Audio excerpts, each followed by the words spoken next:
Hello' friends, আজি পুনৰ এটা সৰু ভিডিঅ' লৈ আপোনালোকৰ মাজলৈ আহিলোঁ।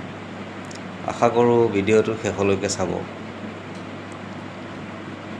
ইংৰাজী ভাষাত দুটা শব্দ আছে, ক্লথ আৰু ক্লথ। এটা CLOTH ক্লথ আৰু এটা CLOTHE ক্লথ। এই দুটা শব্দৰ মাজতনো পাৰ্থক্যটো কি? What is the difference between cloth and cloth?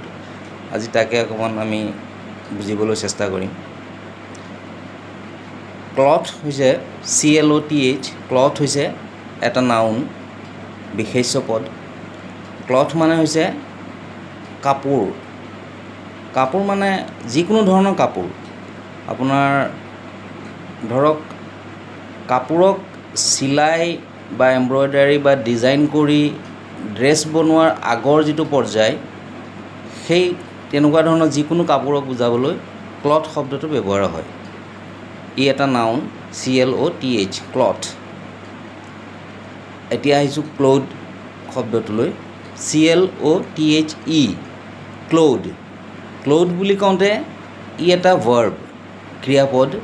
আৰু ক্লথ মানে হ'ল আপোনাৰ কাৰোবাক কাপোৰ পিন্ধোৱা বা কাপোৰ দিয়া, এনেকুৱা ধৰণৰ অৰ্থ বুজাবলৈ ক্লথ শব্দটো ব্যৱহাৰ হয়। আৰু ইয়াৰ আপোনাৰ পাষ্ট টেন্সটো হৈছে ক্লথেড আৰু পাষ্ট পাৰ্টিচিপল ক্লথেড, আৰু প্ৰেজেণ্ট পাৰ্টিচিপল ফৰ্মটো হৈছে ক্লথিং। ক্লথ শব্দটো ব্যৱহাৰ ধৰক আপুনি আই ৱান্ট টু ক্লথ ইউ, মই তোমাক কাপোৰ পিন্ধাব বিচাৰোঁ, এনেকুৱা ধৰণৰ অৰ্থত ব্যৱহাৰ কৰিব পাৰি। আৰু এটা শব্দ আহি পৰে আপোনাৰ ক্লথছ, CLOTHES ক্লথছ। ই এটা আপোনাৰ নাউন, বিশেষ্য পদ, আৰু ই সদায় প্লুৰেল ফৰ্মত ব্যৱহাৰ হয়, বহুবচনত ব্যৱহাৰ হয় সদায় ক্লথছ।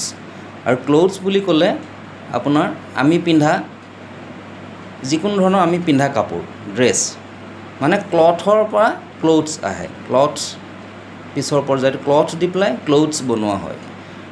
ক্লথছ এটা নাউন, ই সদায় বহুবচন বা প্লুৰেল ফৰ্মত ব্যৱহাৰ হয়। ক্লথছ বুলি ক'লে আমি পিন্ধা কাপোৰ, ধৰক শ্বাৰ্ট, পেণ্ট, ট্ৰাউজাৰ্ছ, ফ্ৰক, এনেকুৱা ধৰণৰ যিকোনো ধৰণৰ পিন্ধা কাপোৰক ক্লথছ বুলি কয়। আৰু ক্লথ বুলি ক'লে CLOTHE ক্লথ, ই এটা ভাৰ্ব, ক্ৰিয়াপদ। ই কাৰোবাক কাপোৰ পিন্ধোৱা বা কাপোৰ দিয়া, এনেকুৱা অৰ্থত ব্যৱহাৰ হয়।